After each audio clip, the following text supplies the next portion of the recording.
my song. Let's sing it. It's gonna be fucking awesome. Come on, it's gonna be fucking awesome. You know the words. It's gonna be fucking awesome. That's it, sing. It's gonna be fucking awesome. Yeah! Howdy ho, motherfuckers. It's the coolest man alive. How are you doing? I'm doing good. Yeah. I mean, I'm still going through various things and still doing my damn podcast as much as I can. I came back for Everything They Don't Want You to Know this past Monday. It's on Bigfoot and stuff. I did some fun stuff, some lighthearted stuff, because I'm just still dealing with a lot of life and reality. But, whatever. Thanks for being in it with me. I appreciate it. So what do I want to talk about? This is okay.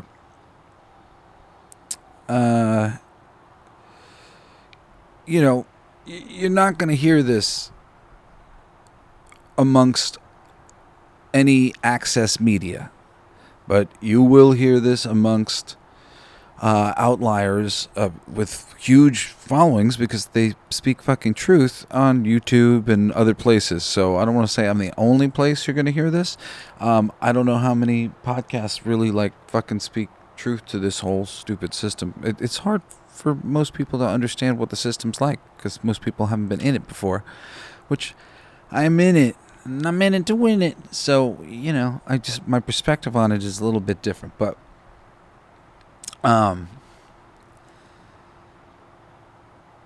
the media did not want the Superman film to win. Not this Superman, not the James Gunn Superman, because that belonged to Dave Zaslav. And Dave Zaslav was rebooting Warner Brothers. He was considered a bit of an outsider. He's a white male.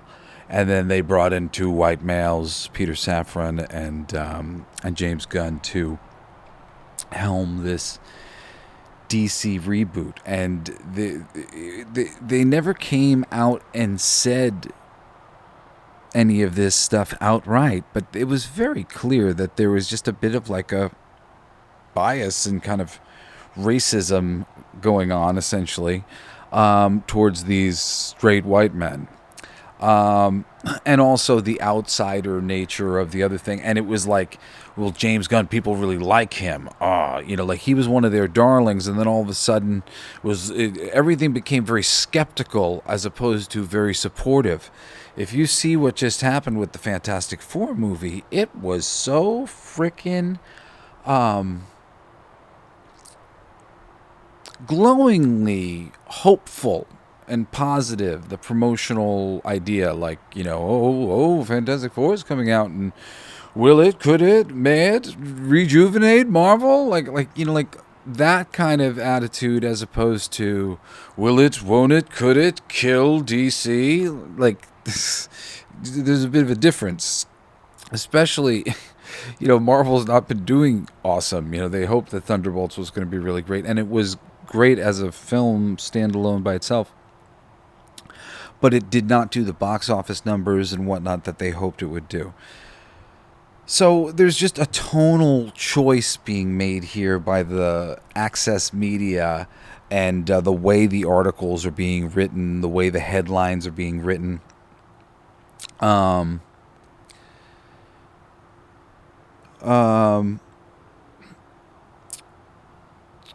Because, well, behind all the box office numbers and critical chatter is something nobody in the trades will say directly. This film represented a culture shift that they weren't on board with.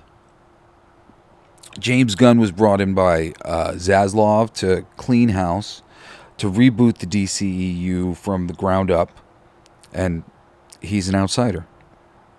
Not just from a studio politics perspective, but from a cultural narrative one.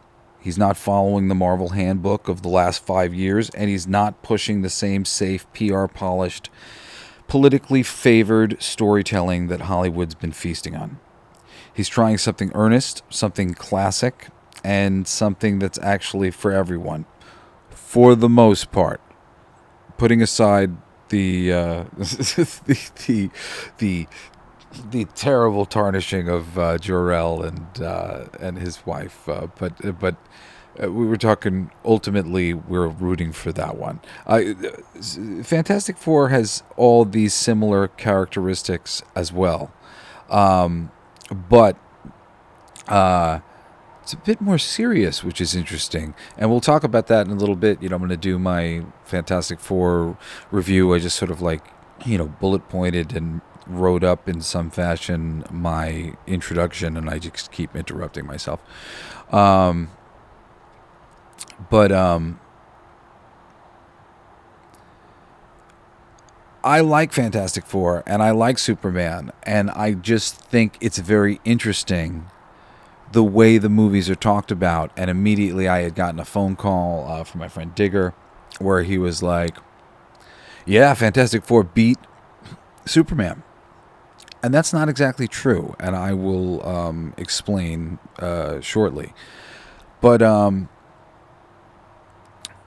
that was interesting to me, how quickly the narrative goes around. And when I looked up the headlines again were all of that nature, even though the end result was not, that wasn't accurate. And some people like Walt Disney World Pro, WDW Pro, who's a friend, he's on YouTube, and he was talking about this, and I should probably credit him for turning me onto it in the first place. I mean, granted, I always look at the numbers, and I think I was already kind of checking them out a little bit, but I didn't look so deeply until I heard his show, and then I went into, really look at what they are, and the differences are marginal. But Superman has beaten it, and Fantastic Four, the Monday that has come in, is millions less, which long term is a big hit to it. But it's still a relative success for the moment. It's still a relative success with the audience. And neither of the movies, I think, should be poo-pooed in any way. But I do think it's ridiculous the way these conversations are being had. And, to a certain degree, Zaslav came in, and this isn't narrative that I'm giving you, but he shelved the girl Batgirl, and he replaced, there was a female, I think Jennifer Salke maybe was the name of the lady, who was replaced, who had a plan for a Trinity, which is something from the comics. The Trinity is Batman, Superman, and Wonder Woman, and she planned to have that black-haired Superwoman with the African, whatever the fuck, the black Batgirl. My ADHD mind has to think of so many possible ways to write. And what is the one? How's it been? Too many things to think about. The race swapped. That's I like that term better. The race swap Batgirl, from the Thing, which maybe she would have been great. Sometimes it can be great, but ultimately, you don't want all your fucking favorite anime turned into a bunch of white people like they did for years and years and years. And it's across the board. We just we want it to just be the fucking thing that we like. And if we're going to introduce, some new black characters, great. And if we're going to introduce some new Hispanic characters, great. And do a good job with them, and people will love them. And we love fucking Zorro, and we love freaking Black Panther, and we love Luke Cage, and there's a lot of love for these characters. When they're characterized correctly, we love them. Do that. Better idea, we think. My fellow geeks, summertime is madness. Between Comic-Cons, family fun, and battling through your latest creative quest, who has time to wander the grocery store or meal prep like a gourmet? That's why I've been turning to HelloFresh, because summer should be about doing, not chopping onions for an hour. Whether I'm rocking out to their sun-dried tomato grilled cheese sandos or diving into that panko-crusted chimichurri barramundi, HelloFresh shows up with fresh, high-quality ingredients and a recipe card so simple I can knock it out between podcast edits and band rehearsal. Seriously, HelloFresh helps me make restaurant-level meals at home in about 30 minutes or less, and I actually enjoy cooking with it. It's like a cheat code for eating better without slowing down your momentum. So if you're like me, living life at full throttle, HelloFresh helps you eat epically without losing precious summertime. Go to HelloFresh.com/CGA10FM and use code CGA10FM to get 10 free meals and a free item in every box for life. That's HelloFresh.com/CGA10FM. One more time, HelloFresh.com/CGA10FM. So, I don't know, I'm just trying to finish what I was trying to talk about here. Ultimately, this is like an affront to the people in Hollywood. And they have been adjusting their trades hard against it. And, and this comes from the friends, the editor-in-chief of the top thing. They're in the same boys club, and they, get on the phone and they go, we really got to hit this Zaslav guy hard. We can't make it easy for him, it's got to be, he's got to earn it, whatever. And, they start talking about things a certain way to color the situation the way that suits them and supports their narrative. The Fantastic Four movie, I don't want to cover all the fucking same shit that I talked about, but whatever. I'll just put aside my fucking little half script, half notes. Pedro Pascal was going around doing his press tour, and oh my god, it was just like the pits. And he was doing press tours for other things. He's in everything, and I like him okay, but he never stuck up for Gina Carano. Gina Carano didn't do anything wrong. It was really messed up what they did with her, and she was his co-star, and feminist men love feminist women, but don't stick up for the fucking cage fighters co-stars. It just, that just rubbed me the wrong way at the time, and still rubs me the wrong way to this day. And he's just so I don't know. It's bothersome to me.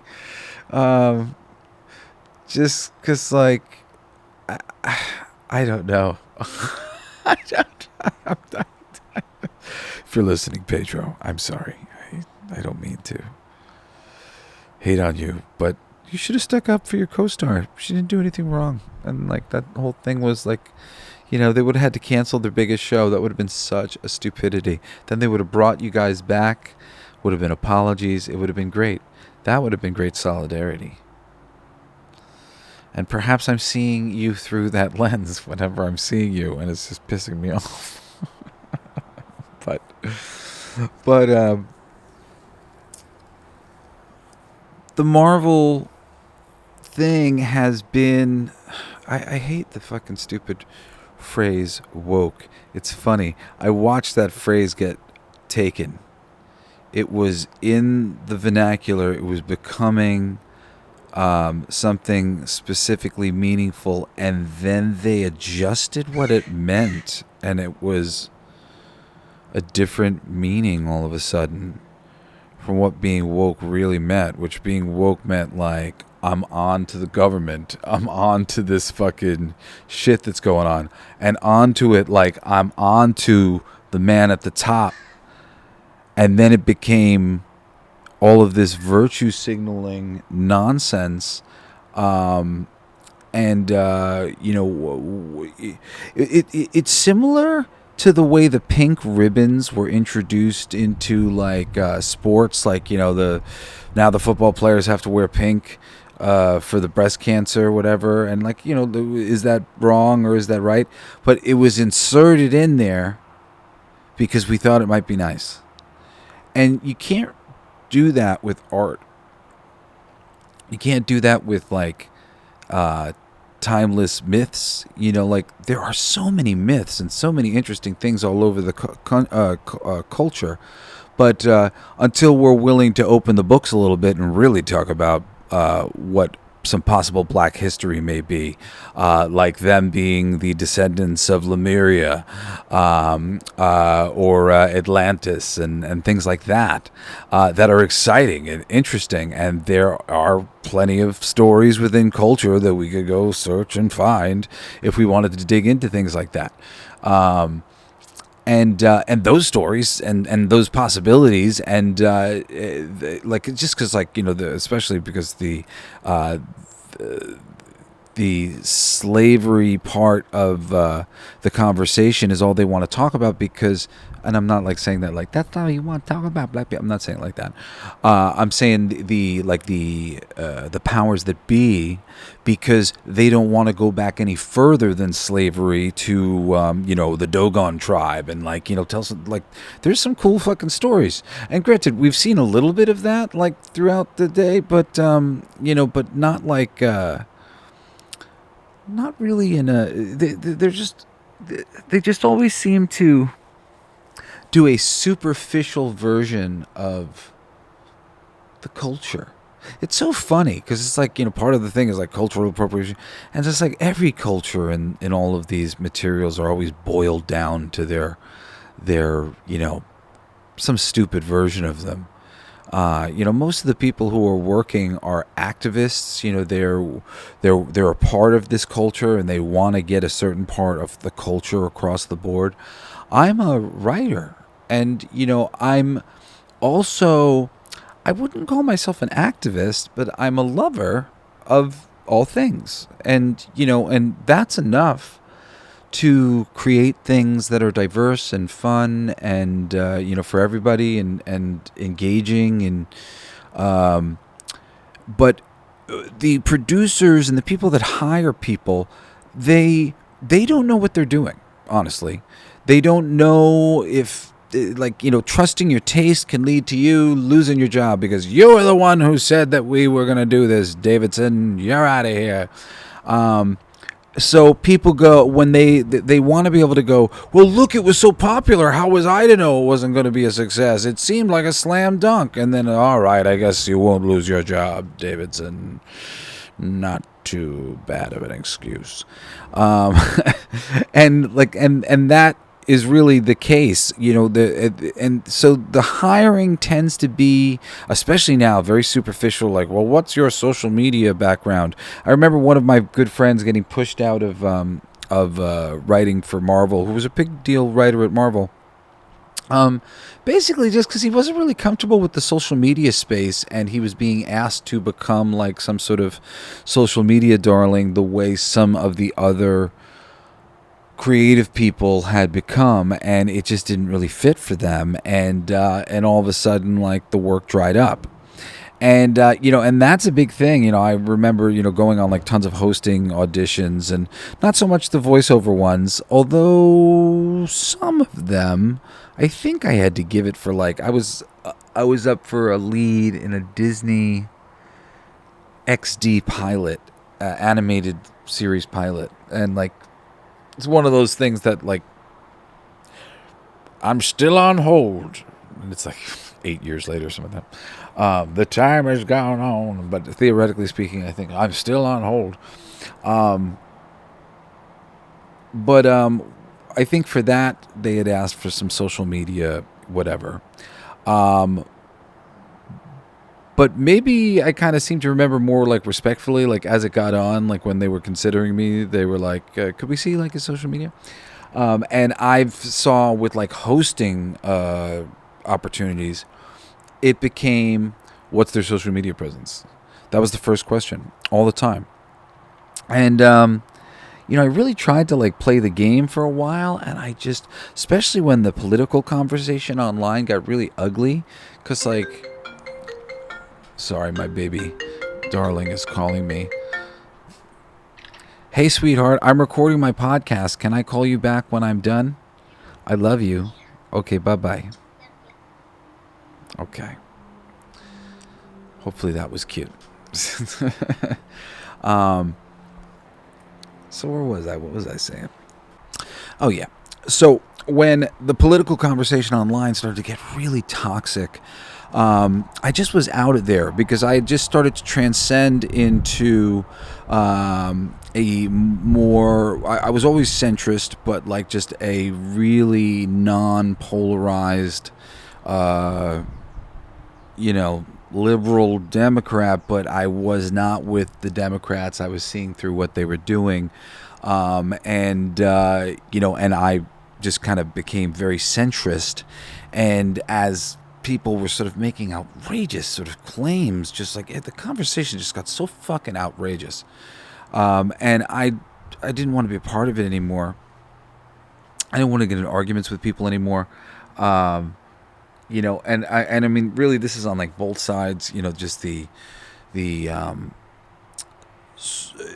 hate all the terminology because it like fucking demonizes people, and I don't think that all MAGAs, all them MAGA. I don't think all MAGAs are the same, and I don't think that they're all anything bad. But I do think some of them are like really devout and stupid about it, and I can't take it.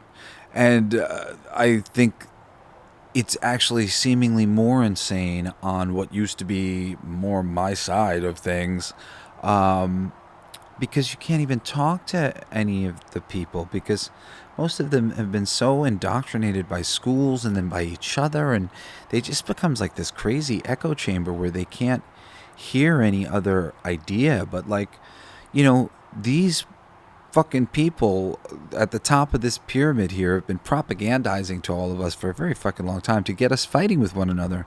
And oh my God, it's working. Whew, it's working. And I haven't wanted to be a part of it. So I left social media for a little while. And then I came back like on my own terms. But I was doing the and I mean, I guess this doesn't matter because really what the point of this whole thing is how it relates to when I was going on like hosting auditions. I had stopped, I think, going on my hosting auditions by the time I had shut down my stuff. Recently, I shut everything down again, even though I came back because I was like posting on 5 things at once or something, and I was like, what the fuck am I doing? Like, who wants to do this? I don't want to do this. Like fucking 5 things at once. There was like one on Facebook. I had like some friends, and I was like, I liked posting there or whatever, and and that was it. But I've trimmed it down to very little, very little. But anyway, that's a problem in the hosting world. I mean, not necessarily for me. You'll probably see me host something again, just because I have a lot of friends already. I've worked a lot of shows. I've done a lot of things. There are shows in the offing that I may, do independently or whatever else. So, I mean, hosting and voiceover are, in my blood, and you'll probably see me do it again. But usually speaking, when it comes to new producers and stuff, and I mean, that was half the reason why I stopped auditioning, because I had a lot of friends and there was a lot of people who wanted to work with me and stuff. So I was sort of like, I will continue to do things and make things and be an interesting person, and we will continue to be friends, and we will make things one day. And I don't have to go on auditions anymore because auditions suck. And when you're being scrutinized like that too, of like, what's your social media presence? Everybody is just like, that's half the reason why people do the fake, what do you call it? Fake subscribers, fake likes, fake followers. Because most of these casting directors only look at the numbers. They don't necessarily go in and see like, oh, these are all bot accounts or whatever. So like, it doesn't matter. And most people, like when you get to a certain threshold, most people don't either. So there's a lot of that, like where people buy those things. I've always been too, I don't know, stupid or honorable to engage in the practice, and I've always been very bad at like funneling my successes into like footholds in some of these platforms for myself, especially because I've left them and come back and I don't really enjoy them. So like, I mean, like in the future too, I'm like, what am I gonna do? I'm like, I think I want to just hand it over to some other people and fucking see how we go. Anyway, I'm talking about this because that squeaky clean social media presence, like that's what I feel like Pedro Pascal was sort of like avoiding. He wanted that thing, and that's the game that Disney's been trying to play to appease the culture that has been, pushed hard in Hollywood. And this other thing represents the other thing, and and they really were trying to force its head down.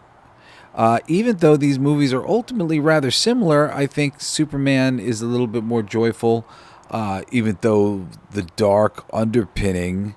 But I mean, there's some dark underpinnings, I suppose, to the planet being devoured by a giant being. But yeah, I mean, I guess that's all I really have to say about it. But the facts are the facts. The painting of Superman has been like, will it? Can it? Why will it not do that? But the painting of the Fantastic Four has just been the complete opposite of, hopefulness. And could it do wonderful things, or will it kill everything? That would be even if the Superman thing was like, will this be the beginning of the thing, or will this be the down? It mostly the painting of the picture was very. When you read the articles and stuff, they're just a bit. The questions are sort of challenging, and everything is just a bit skewed. And these, I just read a lot of media, whether it's I used to read a lot of magazines when I was a kid. Now I digest like a shitload of YouTube sort of content, which sometimes includes a lot of podcasts just through that way, and other video platforms too. I listen to lots of things. And it's just a faster way to get information. Usually I get a book on tape for different things too. Although I still like to get my hands on a book if I can. But if I really want the information, I just fucking get it going. There's no shame in getting information however the fuck you can get it. I like documentaries too. So I just absorb a lot of information and I follow these things. And, I just think this is such a subtle but really good example of the way this shit is manipulated, and two movies basically doing the same thing. And actually, to give just a few little extra pieces, I think basically Fantastic Four got better Thursday night preview screenings, and I want to bet that fucking Marvel saw that they were close enough and to what they were willing to pay for the headline that said Fantastic Four beat Superman, right? Because it's only a few million higher. I think Superman's 20 or 21 or maybe 19 for Thursday preview, night preview or something like that, and Fantastic Four is 23 or something like that. You can check the numbers yourself, or maybe I'll try to pull them up while I'm talking, if I can do that without getting retarded on the microphone. So that is a minor discrepancy, and they said, okay, Superman is the loser to the Fantastic Four. But here, we'll just go Fantastic Four. Okay. On Friday, they had 57 million, 33 million on Saturday, 27 million on Sunday, and now Monday has been 10 million. Okay? So if we go back to Superman doing their same opening days, their first Friday was 56 million. Saturday was 37. Sunday was 31. And their first Monday was 12. 37, 31, 12, and 56.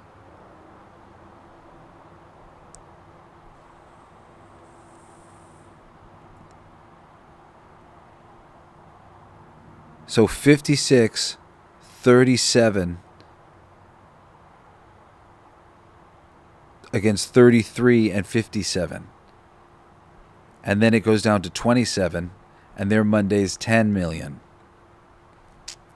So Fantastic Four is from the Thursday night, which I'm assuming is trumped into this initial 57 number, which is why it gets so high.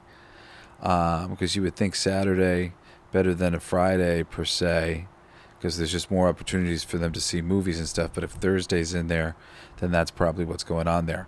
So with the bonus of the Thursday, they managed to beat the Friday. But then they lose on Saturday, lose on Sunday, lose the overall weekend, and lose on Monday. And they said that the international, and I guess this was in a certain way, the international for Fantastic Four right now is at 99,000.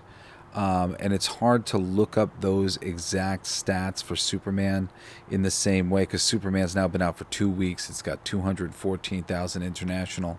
But this is a skewed perspective. You would think,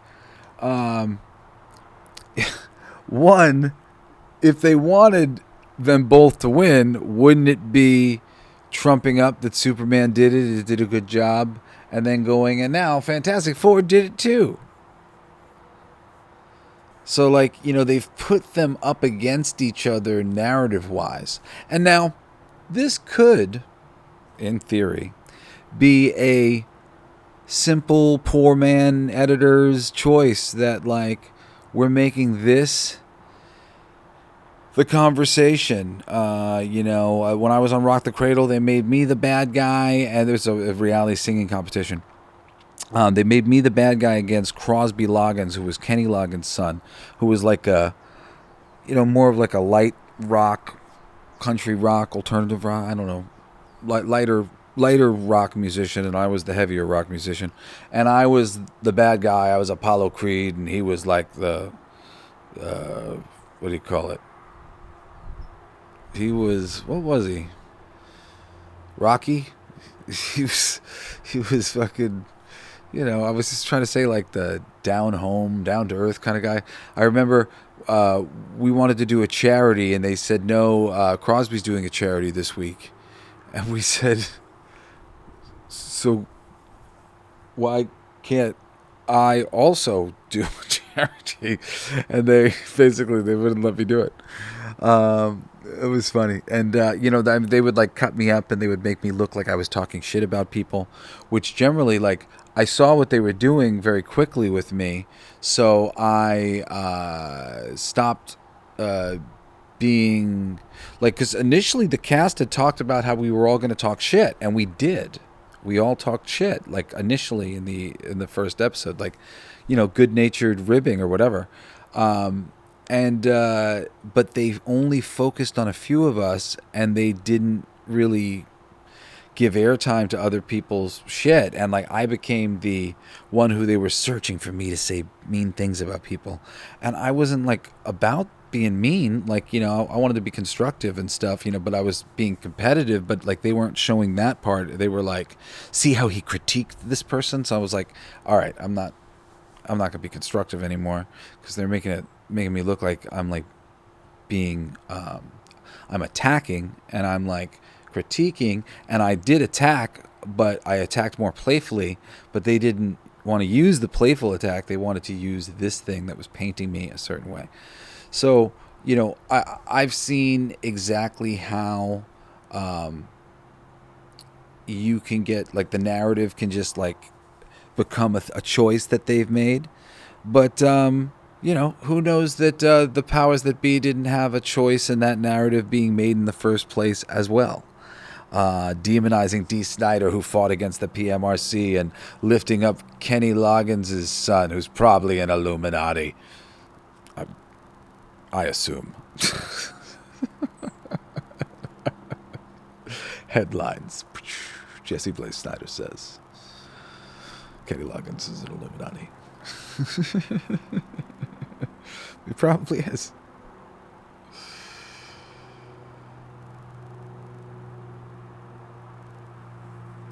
The narrative could be shifted just on a whim as a choice to, all right, well, what are we going to do? We got Superman and Fantastic Four. How are we going to turn this into news?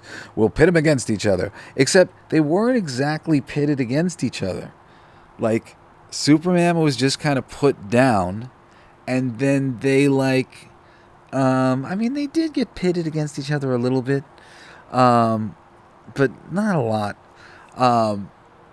But it was more of, like, the way Superman was framed, and, like, it was, that just pulling energy out of it and putting energy into the Fantastic Four. And I actually have a prediction that the Fantastic Four may not have very good what's called legs, and that it may fall off relatively quickly, despite the fact that I think largely it's pretty good.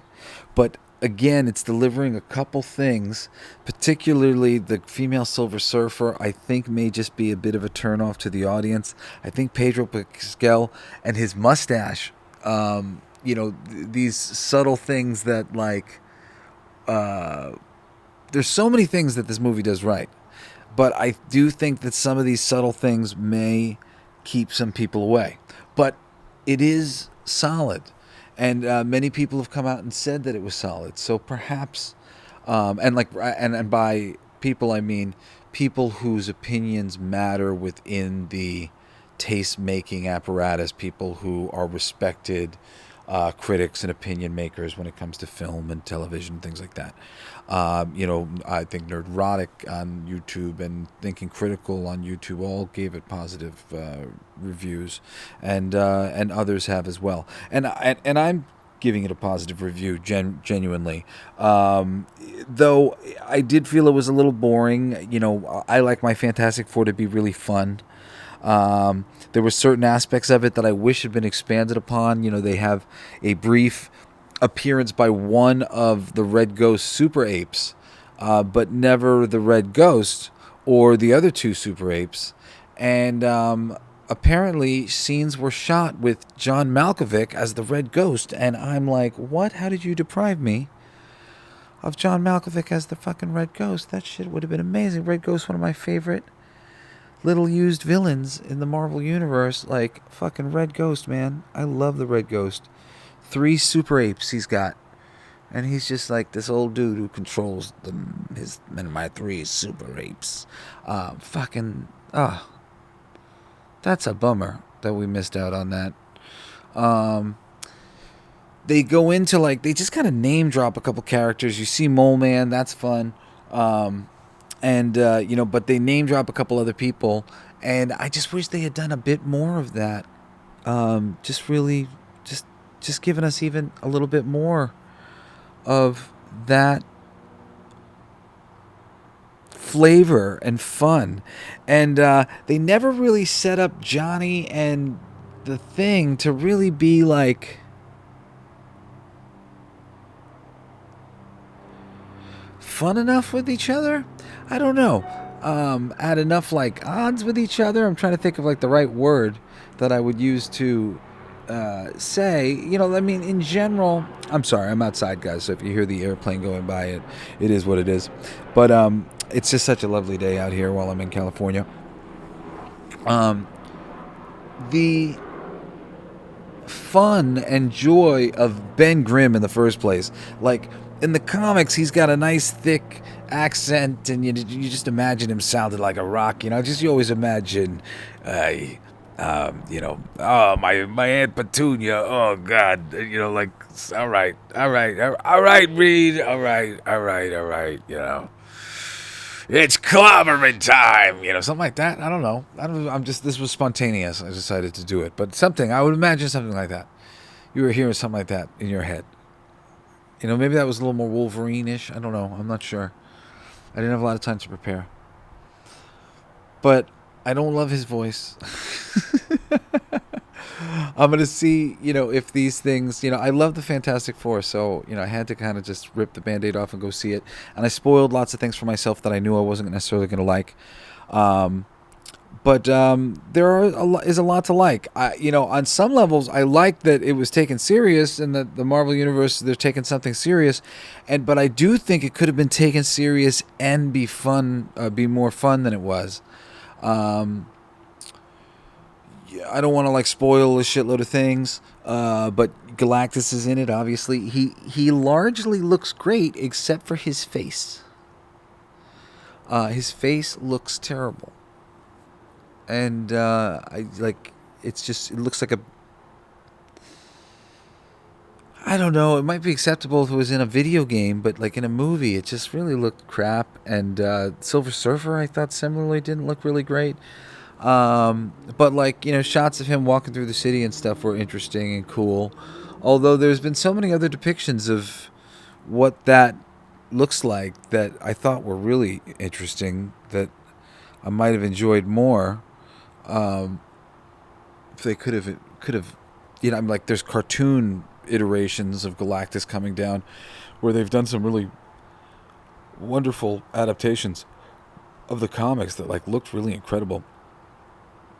I kind of wanted there to be a flashback to the first time Galactus came, and this be a secondary time Galactus had come, and them trying to ward him off or something like that.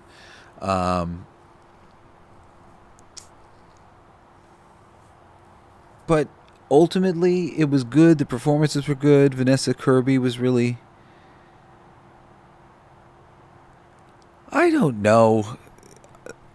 Honestly, if I'm being my highest critic, I'll, probably pleasantly watch it again because it looks like the Fantastic Four I like, and it's unoffensive. But it's definitely not exciting to me. I liked it. I'm glad that it was largely hopeful, or about a family, and some traditional kind of values, just like Superman. It's funny because how much that is really true ultimately. And let this be, my recommendation for seeing it, because it has that same thing that Superman has. And I think we would like to reward this behavior. Hopeful, family values. Yeah, we can get behind this. The audience is okay with that. I don't know. What did you think? You can write to me at jesseblaze@jessesnyder.com, and I will get back to you. I've got 2 things up on Kickstarter that aren't they're not launched yet, but they're going to be launching soon, so sign up for notifications. One is an album. I think it's going to be the Solfeggio Transmissions, my most recent healing frequency things. I'm releasing them as CDs so you can listen in your car and heal yourself and stuff. I'm going to keep I've got more that I'm doing. I was doing them for myself, and there are a lot of personal things, but the healing frequency thing, I always wanted to offer that, do that, and it's really hard to do it with a band. And it's this kind of miraculous thing where I can get all these songs off my chest that I've been just humming for some of them for decades. And and now thanks to the power of AI, I've got band, an AI band backing me up, to record some personal songs for my mom and my kids and things like that. But I put together this first album, this Solfeggio Transmissions. You can hear it on Spotify, but want to try to get it for people's stereos and shit. And we're going to do a Kickstarter for that. So if you type in Jesse Blaze, you can sign up for notifications there on Kickstarter. And you can sign up for notifications for Sugar and Bones magazine, which I'm working on with a lot of my friends. And that'll be finally moving forward a bit soon. Like I'll be able to show some things off. It's just been a bit overwhelmed. All right. Yeah, if you don't listen to Everything They Don't Want You to Know on Monday, you should. The last show was good. Bigfoot and aliens and things like that. It was super fun. If that doesn't freak you out, if it freaks you out, don't listen. Freaks me out, man. You freak me out. I don't want to freak you out. Sorry. All right. Love you guys. Happy Kwanzaa. No. Yeah. Join me on Saturday for an episode about some great movie or something like that. And then join me again next sorry. like sometimes I just can never stick my landing, like if there'll be birds or some noise being made, or try to decide if I've said everything that I need to say. I'm like, you gotta say your ending. Whatever, forgive my mind. I love you. Thanks for listening this long. Talk to you later. And join me again next Wednesday for another awesome episode of The Coolest Geek Alive. Peace out, guys. You've been listening to Coolest Geek Alive with me, your host, Jesse Blaze Snyder. Don't forget to rate, comment, and subscribe for more excellent geek culture content. Thanks for listening. It's my favorite part.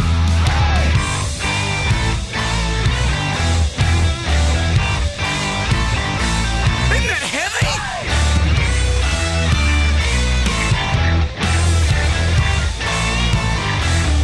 I played that. It's gonna be fucking awesome. Coolest alive. It's gonna be fucking awesome. Stay with your tribe. It's gonna be fucking awesome. Revenge of the Geeks. It's gonna be fucking awesome. Week after weeks. It's gonna be fucking awesome. Laughing with you. It's gonna be fucking awesome. And crying sometimes too. It's gonna be fucking awesome. Spelling it out. It's gonna be fucking awesome. Making you shout.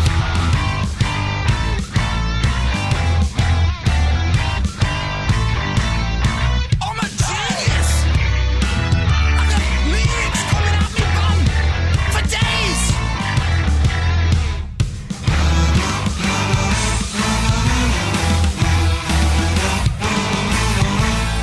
You like that? It's a kazoo solo.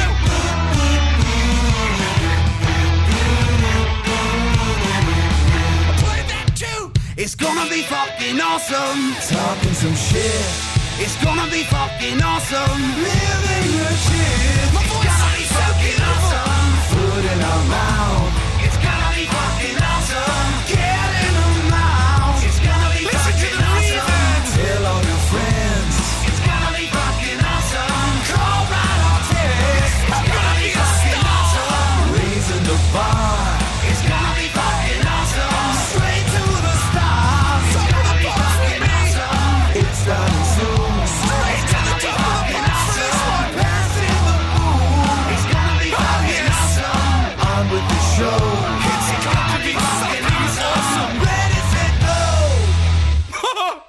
It's gonna be fucking awesome. Fucking awesome.